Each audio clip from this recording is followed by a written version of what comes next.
Continuing with the topic, check this woman who regrets being part of the industry. Know how mentally unstable she is. It's days like this where I realize I need to go play with myself for a living.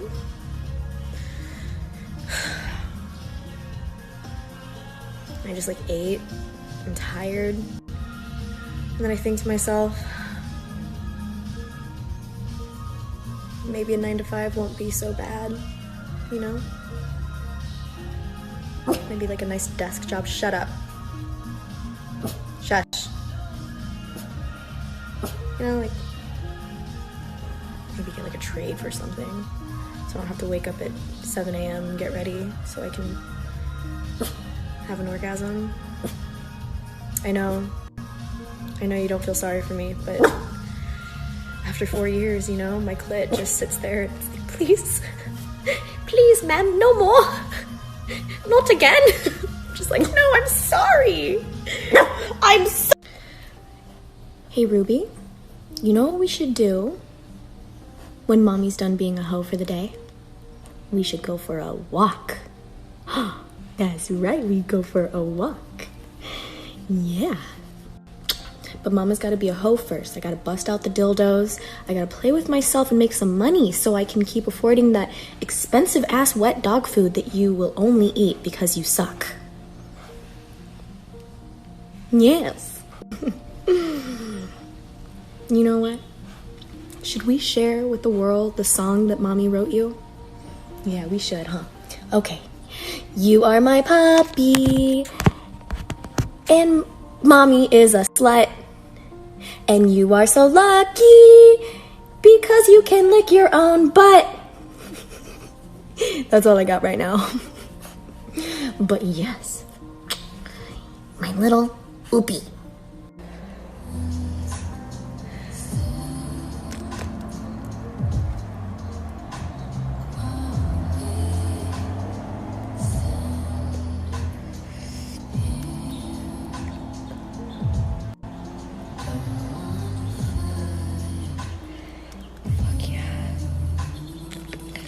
So my friend Paul introduced me to a weed that I can actually smoke without having a fucking panic attack. And I am so fucking excited about it because I can finally start smoking again, and it's been years. So for those of you that don't know me, this is monumental. This is fucking monumental. Because I haven't been able to smoke weed for 5 years now, I think. So yeah, I just wanted to share that little piece of trivia with you guys. Have a nice day. This girl is deeply damaged emotionally. I couldn't follow her anymore, it's just depressing. She uses sex, jokes, and social media looking for attention and feeling of love. When she's super sad in real life, seriously, hope she gets help. Most stars are like this, she just chooses to show it. The more you watch the true reality of their lives, the more you choose not to watch as it's fake, and this is reality. Sympathy and empathy is reserved for those that actually deserve it. She chose this life, and that's her right, but she will get the consequences. A man flexing a Rolex deserves being robbed, they say, so men beware of where they move. But women feel like they're entitled to safety. If only the world was sunshine and rainbows. I just want to know why you feel all men are predators. Like I said, I think it was more in this case. If I'm down an alleyway, to me, every man that I pass is a predator because I've got a view there. You in alleyways? Because I've been stalked down alleyways. Come on, this is the thing. I just think why would you? I would never go down an alleyway alone. How would you get home if that's the only choice? I'm never in alleyways. I would just live somewhere safer. So it's my fault. I think you shouldn't put yourself in bad situations. Let's be honest. Let's be honest. This is coming. I did not say it was your fault, but I'm just saying why would you put yourself in a bad situation? Men know this. They know not to go down an alleyway alone at night. But women think we're entitled to safety. If a woman gazes long into the alleyway gazes back. Nietzsche's wife. Plot twist, she actually lives in the alley, which is why she said she had no choice but to go that way. Women think they're entitled to safety. That shit rang true as fuck. In the next clip, you'll see way more entitlement. We gotta look at the totality of the circumstances, bro. So they make their own money. Feminism is here. I deserve the best. I'm special. I get DMs from all these weird creepo guys. Oh, look, they all want me. Then I get a message from a B-list celeb. Then I get a message from an athlete. Then I get a message from here. I go to the gym. Guys are staring at me. Then I'm at the sandwich shop. This guy tries to awkwardly give me attention. Oh, another guy gave me a gift. Another guy walked in and gave me flowers just for me being here. All of this does a lot to a woman's psyche as to what she thinks she deserves and where she stands from a sexual marketplace standpoint. Like this all working in tandem changes a girl's mindset of where she stands. I agree, but you did the same thing again. You guys always do. You're talking about the sexual marketplace. If you want to talk about getting laid, I agree with you. But like a normal dude that is like really charismatic, that can make a girl laugh, make somebody feel special, listen to pay attention to conversations, all this shit, you can absolutely pull it. Even if she's talked to and fucked 5 different fucking celebrities. But here's the thing, that guy now has to work harder to get that girl because she thinks, I'm here, I've attracted this caliber of guy, I need you to entertain me, motherfucker. Guys have always had to work hard. Not Every fucking Hollywood movie, the guy has to try hard to get the girl. It has always been like that throughout all of human history. Hollywood's not real life. All of it. Hollywood, you can't say Hollywood's not real life. The stories it tells obviously resonates with people. People don't just watch like, Hollywood love stories, they're stalking a girl behind a tree. Statistically speaking, Destiny, I hate to say it, but male virginity has gone up significantly. Yeah. Men being sexless has gone up significantly. So that has nothing to do with what I'm saying. Again, you're conflating sex and relationships. That's the same thing. We're talking. It's not the same thing. They're totally different. For women, it is. Hold on, I got you, Destiny. Let's say the guy pulls it off, and that's his girl. Can he maintain her? Let's say the guy what? Let's say the guy, the average guy, is charismatic, charming, whatever, gets the girl. Can he maintain her for a long period of time after having an experience with a top guy? Can he maintain her? Yeah, 100%. Well, the stats don't show that. The marriage stats show that, hey, they get married as the average couple, but over time, oh, you know what? Brad was really lit. He had a great lifestyle. I'm tired of Jerry. And then they leave. It happens all the time. Like her. She had 2 kids with her dream guy. She left him, not even a real reason. We can't comment completely on her situation. But even that, the stats aren't true. Okay. I've seen those exact numbers that you're talking about. Okay. And what you guys say is, this is the talking point you say. Women, the women that stay in relationships the longest are the ones that have 0 partners, and then it goes up for divorce rates for 1 partner. And that's true. But if you keep watching that graph, it goes up for 2, but then it drops after 3, 4, 5, 6, 7. And then it takes it until they get to 8 partners until the divorce rate. 6 is when it goes up significantly. Yeah. But 6. I think 8 is when it gets past the 2 mark. What? Well, I'm out, man. Like, all those stats for what? Just to say, I think this and that? Then it's not a stat or a fact, just an opinion. Is when it gets past that point. So it's not just that having more keeps it, having more partners makes it so you're more likely to break up because you've had more partners. It could be the case that if you've only had like 0 or 1 or 2 partners, maybe you just got really fucking lucky and you found like the one early on. You found the perfect fucking girl or guy when you're 18 or 19, and now you're contributing to that stat of like, oh, I've only had like 0 or 1 partner and now I'm together forever. Or it could be people that are like, I'm fucking super religious. I've had 1 partner. I don't really want to fuck more because I'm a horrible fucking whatever antichrist might do shit, and they end up staying in relationships longer than they don't like because they're religious, they feel pressure to. Like there's a lot of other things that go into that as well. But you guys never explain why is it that a woman who's had 3 sexual partners is more likely to stay in a relationship than one with 2, or one with 4 is more likely than one with 3, or one with 5 is more likely. You don't explain that because you only talk about that graph from 0 to 2. I've seen the family study you're talking about. It's more along the lines of 0 to 6. 0 to 6. Yeah, well, when you graph it like that, but graphing it like that that's a disingenuous statistical analysis. But here's the thing: because a graph that goes like this can't have a curve, an R squared drawn like this. It's not fair. Because it becomes substantial and becomes significant after 6. That's why I refer to it that way. Because yes, I do. You are right. It does deviate to a degree, but it's not that significant. It's after 6 that it starts to drop off precipitously. Sure, but I think that a more honest analysis when you're looking at data like that is people with 0 to 2 partners are probably people that are incredibly selective, maybe people with really traditional religious backgrounds, and therefore probably are more likely to stay in relationships the long term, even if they're not happy. When you get to the 6, 7 plus, these are probably people that like to fuck around a lot, that don't really care about like the sanctity of marriage or any of that shit, so they're probably more likely to divorce if they get married. I think that that's a more fair analysis than saying, once a girl's had 6 in her, she's never going to stay with the same fucking guy. Here's the thing. I think that's more fair. Here's the thing. Everything comes back to the totality of the circumstances. So like what I said before, as far as like girls wanting having a lot of options or whatever, and then not settling or wanting a guy that's way above them, it comes back to, that's why I said not only dating apps, not only Instagram, not only social media, but also feminism coming in and girls making their own money has played a significant role in that. Women being educated also has played a role in that. 100%. So I look at it from a holistic standpoint. Like, yes, what you're saying before is like 1 or 2, yes, more than likely she's going to be religious. I agree, because when a girl's more religious, she has these certain buffers in place to keep her from being super promiscuous, because these are things that used to be in place before. But what I am saying is that for most women, those things aren't necessarily a buffer anymore. Shame, that's pretty much eliminated. A girl can have as many people as she wants. Hell, we got rap songs nowadays that glorify it, and a lot of people just aren't religious. So it's like, whatever. Sure. Okay. Women can sleep around, have adult film careers, and all of a sudden, reclaim their virginity. Yeah, but at the same time, men need to keep paying child support for impregnating the wrong woman? Women are so goddamn entitled to every good thing out there, but don't want to accept that many of the bad things that happen to them are their responsibility. Let's check some comments. I'll never take advice from a blue-haired bi dude who shares his wife. Destiny fits in perfect as one of the girls. Destiny fails to realize the vast majority of women have way more than 6 partners. He's sitting there arguing about 3 or 4, while most chicks are sitting at 10 times that number.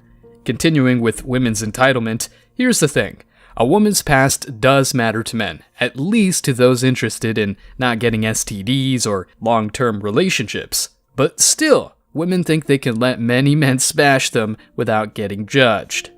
Well, anytime whether you have a high body count, you were a porn star, you did OnlyFans. and OnlyFans, you did anything that has a negative connotation, right? That involves sex work. Hell, some guys might even like a girl that worked in the bottle, as a bottle girl or whatever. What happens is that what's going to happen is that when you reveal that to certain men, it's going to disqualify you from any type of real relationship. So to give yourself the best chance, right? You don't want to disclose that type of information, because the men that you typically want, the tall, attractive guy that has money, has options. And I'm going to tell you guys this right now. The biggest disqualifier for a man is a woman with a past. But You're not going to want that. But being a dancer, how does that make you like have a past? Because like, it has I a negative. The porn star. Here's the thing. And like the only. I'm very well aware that there's women that are strippers that have less body counts than women that are fucking doctors. I'm very well aware of that. Okay. That a career doesn't necessarily mean that you're a hoe. However, you're wearing a hoe's uniform, so they're going to assume the worst. Right. So even though you might have a lower body count than a woman that has, a Yale degree, bachelor's degree or a master's degree at Yale, it's not out there for them to see. Men are very visual. Seeing is believing for guys. This is why a girl like Mia Khalifa, Lana Rhodes, whatever, they're doomed, because their videos are on the internet of them getting plowed by a gang of dudes. So even though they might have a lower body count in general, the negative connotation of the industry, and then guys being able to see that or knowing it through other peers or whatever, is it's always going to come back to haunt you as a woman. Yeah, the perception around that, and then the environment, they're gonna think, oh, you know what? She's a stripper. I don't know, bro. Yeah, she might have smashed. Then why do dudes. y'all come to strip clubs? Well, to smash. You can't go to a strip club and smash a bitch. Depending on what club you guys. Because men are visual. Like a lot of the times when guys go to strip clubs, men a lot of time go to strip clubs to pay for femininity. A lot of modern day women are masculine as fuck. Yep. So they don't dress up for their guys. They don't take care of themselves. They don't look good. So guys will go to a strip club almost a lot of the times to escape. It's one of the few times for a lot of guys. Remember, ladies, most guys struggle with women. There's a whole reason why they have the OnlyFans, porn, strip clubs, etc. are a thing in the first place, is because men have this infatuation with beautiful women, and it's very difficult to come across them and attract them. So they go to the strip club to escape reality a lot of times. It's the first time they're able to sit around an attractive woman, have an attractive woman talk to them, get attention from an attractive woman, naturally feminine, etc. Because when strippers talk to you, it's a game. Oh, how you doing, baby? Blah, blah, blah. They're naturally submissive and feminine all of a sudden.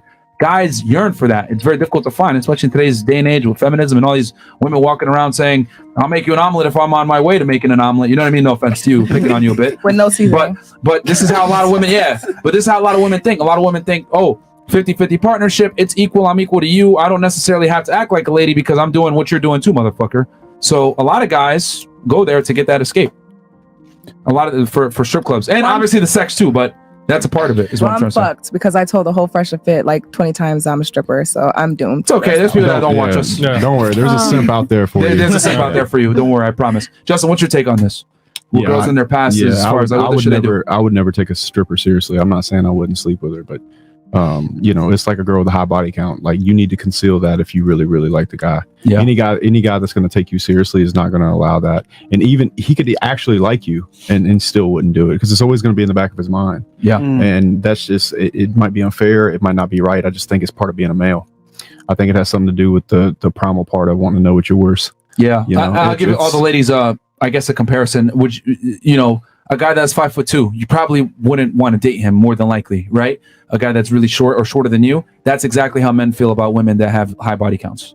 Right. Or did some kind of promiscuous level of work in the past where there was a large amount of exposure to other men in a sexual regard. So would it be fair for women to not want to fuck with men who done stupid shit in the past, that like criminal shit and like stuff like that? You know what I'm saying? That turns women on. So no, it doesn't. It doesn't turn me on at all. Well, let's clarify that word. There's a big difference between fair and reality. A big difference. Right. So, what's fair and what's reality are two different things. But reality is like a woman who could actually be a better wife than a doctor could have been a stripper, like, and you guys just disqualify her because of her. Well, Bonnie, you're looking at multiple variables right now that don't necessarily make sense, and I'll explain what I mean by this. You said earlier, a guy's a criminal or he has a past, would he get disqualified? My argument is no, because a lot of the times guys that are criminals or guys that have that past are attractive to women. So they don't get sexually disqualified. Does that make sense? They're still going to be able to get the box because they're inherently attractive because they have that bad boy image. There's a reason why they say nice guys finish last. However, right, here's the thing. If I'm going to break this down very nice and simply, women look at a man's future, men look at a woman's past. So women typically want to align themselves with a guy that has a future to some degree. Okay, so even if a guy's a bad boy, he has attractive traits that might, show a reminiscence of a future. But with men, it's like if a girl's a hoe, she's gonna be disqualified for a relationship. Okay, now does that mean that you're not gonna still get a guy to want to fuck you and date you? No, you can still get it. But for a guy to take you seriously and want to date you and like give you a title, he's gonna have a issue with you having a past. Would it be fair if we don't want to mess with a man with a criminal past? Yes, it would. Highly disagree with this take. If you are a promiscuous woman, please be honest to your man about that behavior. He will eventually find out, and the betrayal he feels when he finds out will come with a wrath you have never seen before. It's more than just the fact of whether they have high body counts. It means she's the kind of woman who is comfortable and finds it normal selling her sex appeal for material gain. Doesn't mean they're all bad people, but it's not a good indicator. Statistically speaking, two-parent households do way better than single-parent households. If you look at the United States in the 1950s and the 60s, right, before feminism came, where you had the traditional nuclear family where they were able to have one income, support the entire family, well, the economy was at its strongest because the labor market was strong, they were paying people good wages, etc. But after feminism came in the 1960s, what they were able to do was decrease the cost of labor, because now you have 2 times as many people in the workforce. They increased the price of homes, they increased the price of common goods, and then feminism was kind of a finesse where they were able to increase the cost of living because women wanted to be single and independent, which is cool, but in reality, we know that the economy is strongest when there's one breadwinner and a nuclear family. The nuclear families are dying now. There's more single mothers now than ever before, and single mothers are the leading cause of all the degenerates in society.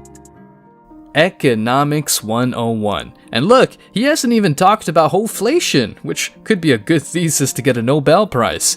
Anyway, the reality is that the strong and independent women narrative has destroyed society on all levels, and one of the multiple byproducts of it is, the single mother household that results in around 70% of men serving in jail. Let's check some comments. You need to understand that people criticizing single motherhood are not trash-talking single mothers. They're highlighting the importance of having a mother and a father. They gave you the right to work not because they love you, they did it so they could tax you. My sister got so pissed at me when I said the only reason the government pushes the single woman is because that's more tax revenue. No wonder why men don't want to deal with single moms. Here's what men really want. For me, finances wise, it's pretty low priority for me. Honestly, don't really care. She could work at Chick-fil-A, hook it up, get me some chicken tenders. Like, I don't care. I really don't care. She doesn't need to match me socioeconomically. Doesn't bother me at all. So I think most guys prioritize like beauty, fertility, youth, femininity over success and low ambition. body count. That's another one. Some guys don't care about that. A lot of guys care about that. Yeah. But I think those guys mainly prioritize those things over like ambition and financial success in women. Why do you think that is? Because like, what's like the disconnect? Because I think that women value ambition and success way higher than looks and that youngness, youth, like whatever. So what do you think the disconnect is? I mean, the difference. So I would say that there are all sorts of asymmetries between what men and women find attractive. So for example, men don't care so much about a woman's height. They certainly don't care if, I would say most men don't have a preference for a female partner being taller than them. But I would say most women have a preference for their male partner being taller than them. So that's an asymmetry there in terms of what men and women find attractive. So let me ask you another one. Wait, can I answer her question? I don't think you answered it directly enough. To be honest. I'm kind of getting at it, right? Oh, okay. A little bit. Go ahead. Well, so what your question is, why? So my question is, why do men... Why? Okay, I guess it's just like, it's weird for me because like I just value like ambition and just kind of like having goals and just being a really driven person as like a huge priority to me. And you basically said that that is not a priority to men. No. And I'm just curious as to why. And then I also have a second question. So I have a very direct and simple answer to this question. Perfect. So I think when you have a guy that's like ambitious and he's confident and he's getting after it in life, like that kind of subconsciously signals to women like this guy's probably going to be successful. If a guy that you're with is going to be successful, I think there's like deep in your brain a part of you that realizes, okay, if I build a family with this guy, he's going to be able to provide for me and probably going to be able to protect me, right? Whereas guys, like, I'm not looking at a woman thinking, okay, is she going to be able to provide for me and protect me? Like, I look at a woman and I'm like, is she going to be able to carry my kids? Can I, have a bunch of kids with her? Is she going to have healthy pregnancies? Is she going to be loyal to me? Is she going to be loyal to me? Huge. And like, I think like when a woman gets pregnant, like people talk about this with evolutionary psychology, right? Like if a woman gets pregnant, throughout a lot of history, that would be like a very vulnerable position to be in, right? Like if you're gonna get pregnant, you're gonna have a baby in your belly. If there's a predator, you're gonna be slower to get away from it. You're gonna need resources to sustain that pregnancy, right?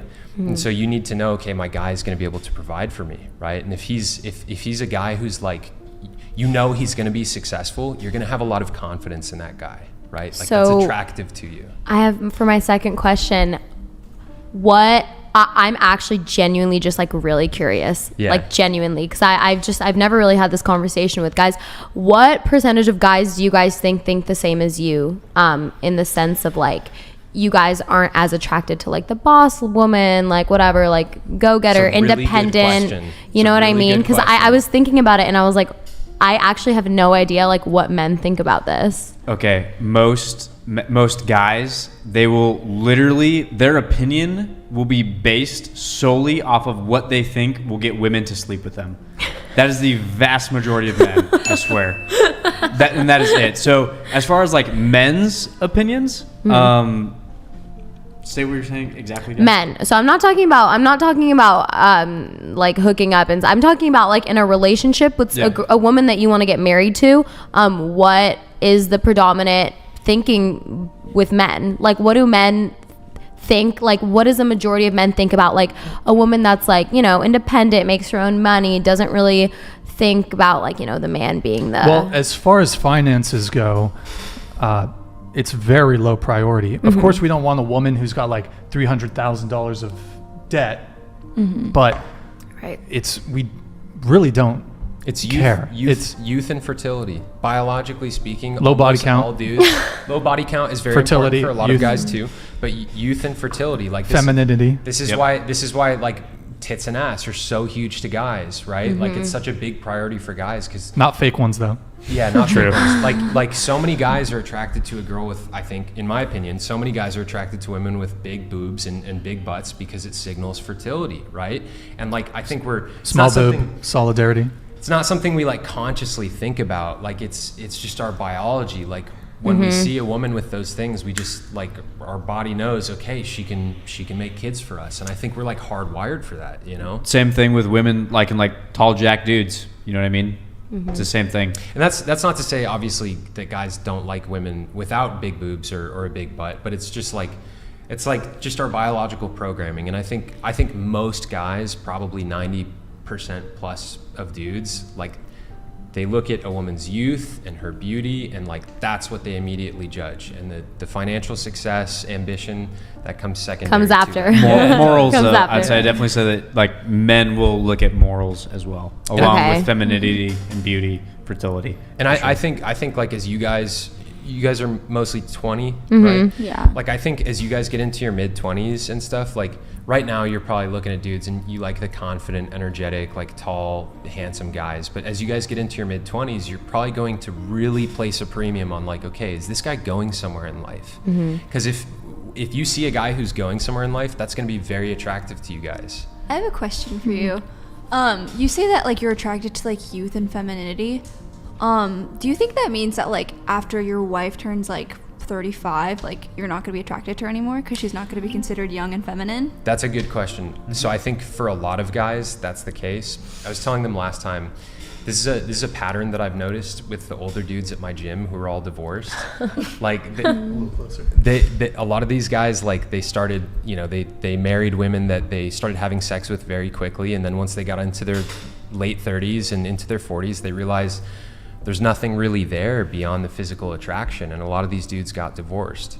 For me, like, yeah, I want a wife who I'm physically attracted to, but like I want a wife who I have a really deep connection to, because I want to be cracking jokes with her on my porch when we're in our 70s, like I want to be talking about like books and movies and stuff like that. And I think a lot of people get into relationships where it's just purely based on the physical attraction, and that fizzles out after you're out of your 30s for a lot of people, And so for a lot of guys, that's the case. But I think if you carefully pick your partner, and have a strong connection with them, then like the attractiveness wouldn't matter when you are 35. Because also like we both men and women age, right?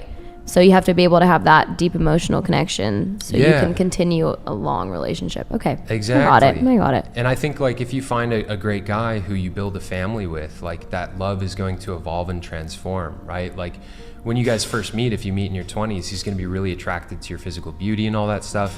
But if you guys have kids together and you guys grow with one another, that love is going to transform from just being physical attraction into like, you guys have built a life with one another. You care about each other as individuals, and like you guys have raised kids into human being adults, together. And like that's where you can build a lot more love off of. And I think that's what sustains people over the long run, I think though too that a lot of guys, that would say be in their early like to mid 30s or so, they would, try to look for a woman that's in her, it's like, 23 to like 26 or so, just because they've had more time to build themselves up, like as a man, get more resources, get more income, all that stuff, and then have like some of this, younger and like more beautiful. Because I mean, there's no shortage of women that are like 35-year-old like wine drinking dog moms, that just like hate everybody and say like, absolute all men are just this, that way and the other, just because they've like warded off every single man, and then their beauty's kind of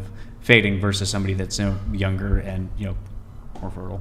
And on that point too, Couch Potato Farm said if a woman stays disciplined, eating well and exercising, women will be attractive at all ages. That is like such an important point. There are like so many women out there. There's so many women out there who take like really good care of themselves. They eat the right foods, they stay on top of their exercise, and they are hot into their like 40s and 50s. And there's also you mean a lot a of MILF, you could call them. Oh yeah, I grew up in San Diego. There's a ton of those. It just speaks, I mean, for both genders, is like if you treat yourself like shit and you're just out just drinking fucking seltzers and like that's your hobby and just going out partying, all that stuff, you're gonna age way quicker than somebody who actually eats clean, takes care of their health, exercises. Like that goes for both men and women, like no doubt. I have a follow-up question. If fertility is so important, would you not pursue someone who you click with on any other level or on every other level if they're infertile? Not because of their actions or drugs or alcohol, but they were born infertile. Would you not pursue them because of that? It's a good question. Well, Jess. if you, I guess it depends. If you want kids, that's probably a pretty big deal breaker. So it's just a non-starter if you want kids. But if a guy is open to not having kids, then that's actually probably a good thing. But can't you have kids in other ways? No. He doesn't care because he's not really looking. This is kind of scary. Any man looking for a partner should want to know about these things. Most guys care about finances in one regard. They don't want her to have a mountain of debt. We don't care if she makes money as long as she doesn't come with a fucking anchor tied to her leg. Simple as that. Let's check some comments. 1. Low body count, preferably 0 and non-promiscuity. 2. Loyalty/trustworthiness. 3. Femininity/youth/beauty/class. We're in a time where women do not understand men's needs or wants at all. Not only do they not understand it, it's as though they never even considered men don't want the same things they want. It's baffling. When men have a conversation with their boys talking about meeting a new girl or getting in a relationship, the first question they ask is, what does she look like? And roles reverse, the first question your girlfriends ask is, what does he do for work? Guys, thanks for checking out this video. Stay tuned for more daily content. Like, subscribe, and comment. See you in the next video, guys. Till next time.